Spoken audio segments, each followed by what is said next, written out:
కాంగ్రెస్ ప్రభుత్వాన్ని కూలుస్తామని తాను చెప్పలేదని దుబ్బాక ఎమ్మెల్యే కొత్త ప్రభాకర్ రెడ్డి అన్నారు. ఆయా వర్గాలు తమ దృష్టికి తెచ్చిన అంశాలని ప్రస్తావించానని చెప్పారు. కాంగ్రెస్ సర్కార్ పాలనతో విసిగిపోయిన ప్రజలే బీఆర్ఎస్ గెలవాలంటూ తమకు స్వచ్ఛందంగా విరాళాలిస్తున్నారని అన్నారు. కాంగ్రెస్ సర్కార్ 5 ఏళ్లు ఉండాలని కేసీఆర్ చెబితే కూలుస్తామని మేమెందుకంటామని అంటున్నారాయన. ఏడాదిన్నరగా ప్రభుత్వం అన్ని రంగాల్లో విఫలమైందని ఆయన అన్నారు.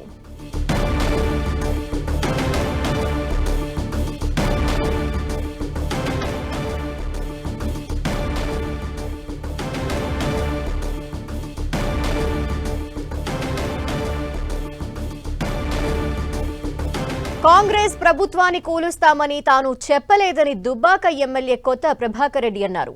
ఆయా వర్గాలు తమ దృష్టికి తీసుకొచ్చిన అంశాలని ప్రస్తావించానని చెప్పారు. కాంగ్రెస్ సర్కార్ పాలనతో విసిగిపోయిన ప్రజలే బీఆర్ఎస్ గెలవాలంటూ తమకు స్వచ్ఛందంగా విరాళాలిస్తున్నారని అన్నారు. కాంగ్రెస్ సర్కార్ 5 ఏళ్లు ఉండాలని కేసీఆర్ చెబితే కూలుస్తామని మేమెందుకంటామని అంటున్నారు.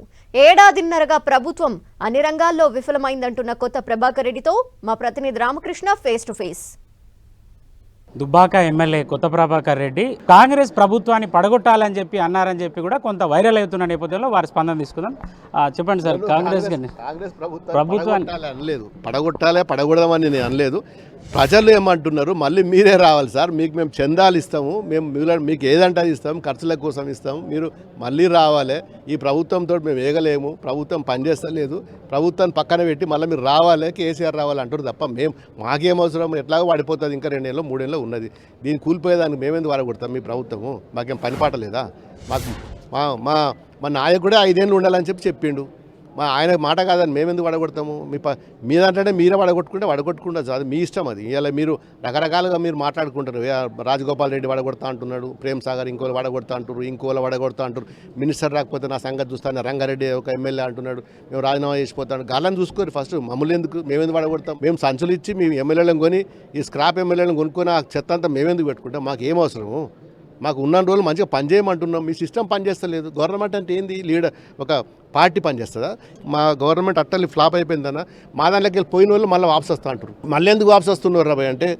ఏం చేయాలన్నా వాళ్ళు ఏం లేదే, మరి ఆ ఉత్తది అదంతా డొలడొల అది అయిపోయింది, ఆగమైపోయింది, మాకు అలా ఇజ్జత్ లేదు, మాకు ఏం లేదు, ఒక పని అయితే లేదు, ఒక పైసొత్త లేదు, ఏమీ లేదు, ఆడ ఏం చేస్తాం, ఇంటుండగానే ఇంత గౌరవం ఉండే మంచిగా ఉండని అంటారు. మీ వాక్యాలు రేపినటువంటి రాజకీయ దుమారంపై మంత్రులు తీవ్రంగా స్పందించారు, దాన్ని ఎలా చూస్తారు? అంటే వాళ్ళకి శాతగాక ఇప్పుడు మన ఒక మంచి మేము మాలాగా చెప్పేటోళ్ళు దొరకరు, వాళ్ళకు ఉన్న విషయాలు చెప్పాలంటే భయపడతారు చాలామంది, ఏమంటారు అన్యాయం జరిగినా కానీ అన్యాయం జరుగుతుందని చెప్పే ధైర్యం దమ్ము ఉనికి లేదు. గవర్నమెంట్ కూలగొట్టాలి ఇది అదని చెప్పి దానిలో రకరకాలుగా దాన్ని కింది మీద వేసి వైరల్ చేసి ఏదో పేపర్లు వస్తుంది, టీవీలో వస్తుంది, నేను కూడా చూసినాను, దాన్ని సరిచూసుకోర్రి. నేనేం చెప్పినా మాకు చందాలు ఇచ్చి మళ్ళీ గెలిపిస్తా అంటున్నారు. ఇలా ఈ మాట మా నోట్లోకి వెళ్ళి వచ్చిందంటే ఎందుకు వచ్చింది ఆలోచించాలి కదా, అక్కడ మాట్లాడాలి కానీ పిచ్చిగా ఇష్టం ఉన్నట్టు మాట్లాడితే కరెక్ట్ కాదు. మీరు అట్టర్ ఫ్లాప్ అని చెప్తున్నా, ఇప్పుడు కూడా ఫ్లాప్ అని చెప్తున్నా.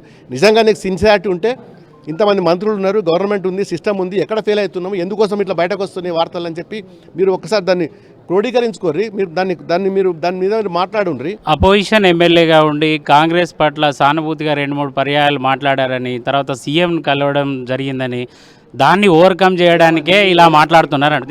పనికి మాల మాటలు. ఇప్పుడు నేను మాట్లాడిన దాని మీద ఏమన్నా అబద్ధం ఉంటే నేను దేనికైనా సిద్ధం. నేను ఇంత చెప్పిన తర్వాత కూడా నేను రేపు ఏదైనా మాట్లాడతా, నాకు స్వతంత్రం ఉన్నది, మంచిగా మాట్లాడతా తప్ప ఉన్నది లేని మాట్లాడను. ఏది ఫీల్డ్ మీద జరుగుతుందో గదే మాట్లాడతా తప్ప నాకు అడిషనల్గా మాట్లాడాల్సిన అవసరం లేదు. నేను నేను ప్రధానమంత్రి మంత్రి కావాలని నాకు అట్లాంటి షోకులు, రాజకీయం నడిపే షోకులు లేదు. నేను నా ప్రజల కోసం, నా 8 మండలాల ప్రజల కోసమే మాట్లాడతా, వాళ్ళ సమస్యల మీద నేను మాట్లాడతా. ఎవడన్నా నాకు ఇంత 10 రూపాయలు సాయం చేస్తే వాళ్ళని మంచిగా గౌరవించుకుంటాం. ఒక కంపెనీ వాడు వచ్చి ఒక 4 కరెంటు పోల్లు ఇచ్చి 4 లైట్లు ఇస్తే కూడా వాళ్ళకి మనం బ్రహ్మాండంగా సన్మానం చేసుకుంటాం. ఏ పార్టీకైనా మేము వ్యతిరేకం కాదు, పని చేయని పార్టీకి వ్యతిరేకం డెఫినెట్గా. దాంట్లో మేము ఎప్పుడైనా ఎనీ టైం అటాక్ చేస్తాం.